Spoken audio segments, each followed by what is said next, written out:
Thank you.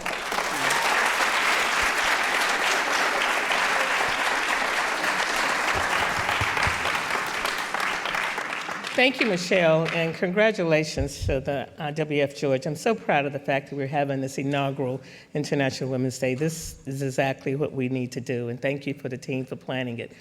Michelle, I'm so glad that you ended your presentation on a point of hope, because that is why I'm drawn to do this work in human trafficking. Some of you have heard my story. In 1999, I was the Director of Program Development for Fulton County Juvenile Court. My job was to find services and programs for young people who come through the court system. One Monday morning, I went to the court to just see what the judge was hearing. A 10-year-old little girl came in. She was handcuffed and shackled at the ankles. Her crime was that she had just spent 3 days in juvenile detention because she was charged with child prostitution and curfew violation. The 42-year-old man who had rented her for 2 hours was given what was equivalent to a traffic citation because pimping and pandering a child in the state of Georgia was a misdemeanor. So for 20 years since that moment, we have done a lot in this space. Stephanie Davis, are you here? Stephanie was certainly the cohort there on the front lines, and we've done a lot, but there's still so much more to do. And that is what I want to give you, both information as well as inspiration to really be part of a movement to end the sexual and labor exploitation of our children. So we started 2 years ago a campaign that says Human Traffic Proof to ATL. We started out with a focus on 4 counties. It has grown that we're now working with 9 different counties in which we extended our goal to Human Traffic Proof Georgia. We are proud to be part of the National Center for Civil and Human Rights that founded IHTI back in 2014, and we have that's our home base, and that we are the activist and advocacy arm around human trafficking for the center. And Jill, did I see you here? Our new CEO, Jill. Well, actually, now you've been here a year, right? So you're no longer new, but I'm glad that you're at the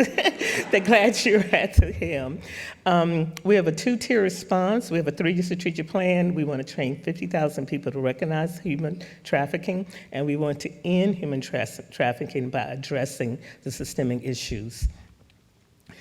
Trafficking occurs because of 2 things. One, because of vulnerability, and mostly in the United States, in particular in Georgia, it's mostly children who are coming from impoverished families, communities, have frail family relationships, but you can apply that globally in terms of children who are living in villages and cities in other parts of the country who have that same vulnerability. And those are the ones that the trafficker targets. They target their parents. Hey, let me have your child. I'll take her to the United States and get her a good education. Here in the United States, hey, young woman, you look really great. I can make you into the next Beyonce. Just come with me to an audition. So that's how it begins, by plugging into vulnerability. But human trafficking would not exist if there was not a market demand. Just like any business that happens in a capitalistic society, it depends on the demand that drives the supply. And that's why we're engaged in addressing the systemic issues of vulnerability, but also in terms of what drives demand. So this is a baseline, so we all know what we're talking about. It's just a 2-minute video. What is human trafficking? Human trafficking is modern-day slavery. It is the exploitation of a person through force, fraud, or coercion. Human smuggling and human trafficking are different crimes. Human smuggling is the illegal movement of someone across a border. Human trafficking is the illegal exploitation of a person. Human trafficking is about exploitation, not transportation. Human trafficking is a highly profitable crime and a violation of human rights. It occurs in every part of the world, including here in the United States. It happens in our big cities, our suburbs, and even in rural towns. It can happen to anyone. Human trafficking victims can be U.S. citizens or from other countries. Victims can be any age, race, or gender. But one thing they share is that they are vulnerable to being exploited. There are different types of human trafficking, including sex trafficking, forced labor, and domestic servitude. Sex trafficking victims are manipulated or forced against their will to engage in sex acts for money. Sex traffickers might use violence, threats, manipulation, or the promise of love and affection to lure victims. Truck stops, hotel rooms, rest areas, street corners, clubs, private residences. These are just some of the places where victims are forced to sell sex. Any person under the age of 18 involved in a commercial sex act is considered a victim of human trafficking. No exceptions. Forced labor takes on many forms, and it happens here in the US and overseas. Through force, fraud, or coercion, victims are made to work for little or no pay. Very often, these victims are forced to manufacture or grow the products that we use and consume every day. Victims of forced labor can be found in factories, on farms, doing construction work, and more. Victims of domestic servitude are hidden in plain sight, forced to work in homes across the United States. Their traffickers sometimes take their identification papers and travel documents in order to limit their freedom. They are prisoners, working as nannies, maids, or domestic help. Every year in the United States, thousands of human trafficking cases are reported, but many more go unnoticed. Point is the problem because we're not aware of it, and we don't notice it, so it continues to happen in plain view. So in the next few minutes, I'm going to talk about a number of these ways that people are exploited, and the organ harvesting is one that has become blown away. It's just become huge, and we'll talk about that in a few minutes. So, labor trafficking. We talk a lot about sex trafficking, but the fact of the matter is more people are exploited by labor. 81% of all trafficking victims are labor trafficked. However, you see that 75% of those victims are also women and girls. But for most part, they are being trafficked to produce those 139 goods in those 75 countries that we purchase every single day. These are all the ways that it shows up: janitorial staff, construction, agriculture. You heard about some of them on the video. And I'm going to talk about some that we see every single day. There are over 9,000 illicit massage parlors in the United States, more than company-owned Starbucks. And there are over 500 of those illicit massage parlors in the metropolitan Atlanta area. $22.9 billion industry. And if you were a predator looking for an illegal massage that has a, quote, happy ending, you have a website that says Rub Maps. You go on the website, you tell them where you are, the type of massage you want, and it gives you some referrals. And so this, again, is this underground $2.9 billion industry. And in the metropolitan Atlanta area, we should all be afraid because it's connected to our consistent and persistent high STD rate that we have here. Nail polish. If you go in to get your nails done and it says, please tip in cash, that is a clue that it could be a human trafficking ring. When women are brought here from primarily Korea and China, they are told, you're going to come here, make a lot of money. They make them go and work in these shops. They train them how to do it, and the only money they keep are the tips that you leave. And then there is the hair braiding. This is a scenario of someone primarily from a young woman from West Africa says, hey, let me take your daughters with me to the United States. They can get a great education. They can go and help uplift the entire family. When they get here, they put them in a hair braiding shop where they have to work 12 to 14 hours a day with a quota. They oftentimes don't get food or whatever until they meet their quota. Organ harvesting, as I talked to you before, is becoming really rampant, and it's those in the West that is driving that for the most part. The world is desperate for organs. If you need a new kidney in the US, you only have a 1 in 3 chance of acquiring it by legal means. People are prepared to pay a lot of money to save their own or a loved one's life. So an international black market of organ procurement, trafficking and surgery exists. There's a huge demand, a major supply problem, and you're just a wet sack of commodities.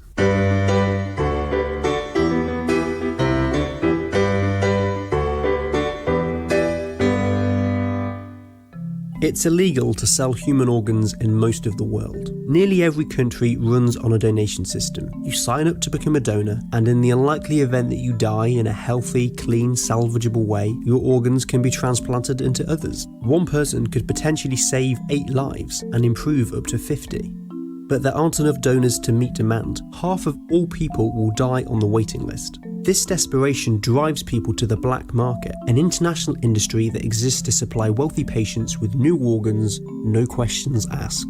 The black market accounts for 10% of all global transplants. However unsavory, the sale of human body parts is big business. Lungs and livers are as susceptible to market forces as coffee and cocaine. A new kidney on the black market will cost you $100,000 to $200,000. This is significantly cheaper than a legal operation, but price will still depend on the location of the transplant and nationality of the donor. Well, vendor. The word donor implies consent. A new heart will cost around $120,000, but be prepared to pay 3 times that for the transplant. A new pancreas, $125,000. The liver is special. You only need to transplant part of the liver and it will regrow. So depending on how much you want, it will cost you between $10,000 and $150,000. A lung is between $150,000 to $290,000, but most people will need 2, and they have to be the right size. These are the big 5, the life-threatening organs that are difficult to get hold of legally. So because they can't get a hold of it, the trafficker seizes a market demand, recruits primarily young, healthy, vulnerable people in China, South America, and certain parts of Sub-Saharan or Africa to get these donors. Sometimes they will say, okay, we'll give your family $1,000 for that kidney, and it's $1,000 is a lot of money, but you see what they're going and selling it for on the black market. And those are the traffickers who are generous. Some people, particularly if they're orphans or what we call street children, they will just take the children and kill them and harvest their organs and sell them. So this has been playing out over and over again. And as we as Americans begin to need more of these body parts and replacements, we're driving this illegal market. Your seafood, unless you buy seafood that has this particular sustainability label, more than likely or not, it came from slave labor that they hire out of these places, primarily in East Asia, where they put them on these huge shipping boats. When they finish with the harvest for the day, they just push them off the boat. They never get to come back home, and that fish ends up on your dinner plate. The chocolate industry is one of the most egregious. 60% of cocoa beans that we consume in the United States was picked by children in West Africa. These children did not have an opportunity to go to school. Every single day is the goal of working 10, 12 hours in the cocoa beans. Hershey, Nestle, and Cargill are the most egregious. They're making these baby steps in terms of, okay, we're going to end this, but it's been going on far too long. So think about that. If you get your chocolate fix, the Hershey bar may be on sale, but for another 50 cents, you can get a fair trade item, and knowing that it was not made off the backs of children in West Africa. So, consumer habits. All of us that's in the room drive our consumer habits probably for our family. 2 things I recommend. The slavery footprint is a tool that you can use. It's like a video game. You go online, and it takes you through a house, and it asks you about your purchases. And based on how you answer at the end of the game, it will tell you how many people were enslaved to buy made those products for you to purchase. I'm fairly informed, and I had 32 people enslaved. So it'd be interesting to see. It's everywhere, things you don't even think about that has been slave labor. If you're really committed to ending the child exploitation to traffic chocolate, you should download the Food Empowerment Project on your phone. It's an app. Whenever you go in the store and you pick up a chocolate bar, to tell you the brand and whether or not it was made with fair trade or not. Child sexual exploitation is using children, you being forced to sex for exchange for all the things that you see listed here, drugs, food, shelter, protection, other bases of life, and or money. However, the huge influx of child sex trafficking is taking place on the internet, pornographic sites. Atlanta has the highest annual revenue in the underground commercial sex industry, $290 million per year. This is more than New York City. It's not the airport that's driving this, it's people who live here, our convention visitors, and our tourists. Why does Atlanta have so many conventions? We don't have legal casinos, at least as of yet. We don't have a boardwalk, but conventioners know they can come here and have the strip clubs and other kind of adult entertainment freely. This is a systemic piece, particularly in Atlanta, of what we can do about 1 out of 6 children who run away become trafficked, but 92% of those children are from the foster care system. Because we don't invest in foster care, we're fueling a whole pathway of children who are being picked up for trafficking. The United Way has a child well-being score that 61.9% means that more than a third of children in Atlanta are living in situations that are below the well-being rate. This is something that we all need to own and do something about it. Whenever there's opportunity, you're going to have traffickers. They are not driving around in some green Cadillac. They're not driving down the street snatching your kids. They're in middle schools. They're in high schools. They're on college campuses. Older traffickers are getting younger men and women to traffic younger children. They're online playing video games with your children or your grandchildren, or nieces and nephews. There are over, New York Times just did this article. Did anyone see this done back in September? Did anyone read this? Okay. There are over 45 million online photos and videos of children being abused, and they're fueling the content for Pornhub, which has 42 billion views per year of children being exploited for sex. These are the apps and games that traffickers, every single one listed here has had a documented case where an exploiter went online, was having a conversation with the child and got the child to come and meet him and her. Minecraft, League of Legends, and Fortnite is in the FBI watch list. So if any of the children you know are using those three games, you need to make sure that the parental controls are there, because they're the hot spots of people approaching children. They think they're chatting with a 14-year-old boy, but it ends up being a 32-year-old man. The reason we have such a huge rate of child sex trafficking is because of the men, primarily, who are the predators who continue to fuel this. And the problem is that we hold them very little accountable for what they do. Shared Hope said that 24% men who were convicted of a child having sex with a child never spent a day in jail. So that means the other 76 just are doing whatever they want. And these are men that we can identify as only 6.2% of men who buy sex, but they're responsible for a $5.7 billion underground sex industry. So until we start holding men accountable for their actions, I will be here with you 10 years from now having this conversation. So what can you do? We would love to come out to your places of work and community meetings and faith institution.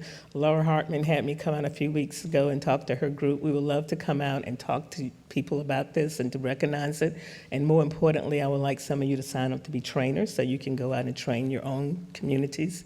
But as advocates, we need to start having police conversations with the police. Jill Savitt was in the meeting with us with the Atlanta Police Office Chief, who said, I've never had one person talk to me about human trafficking.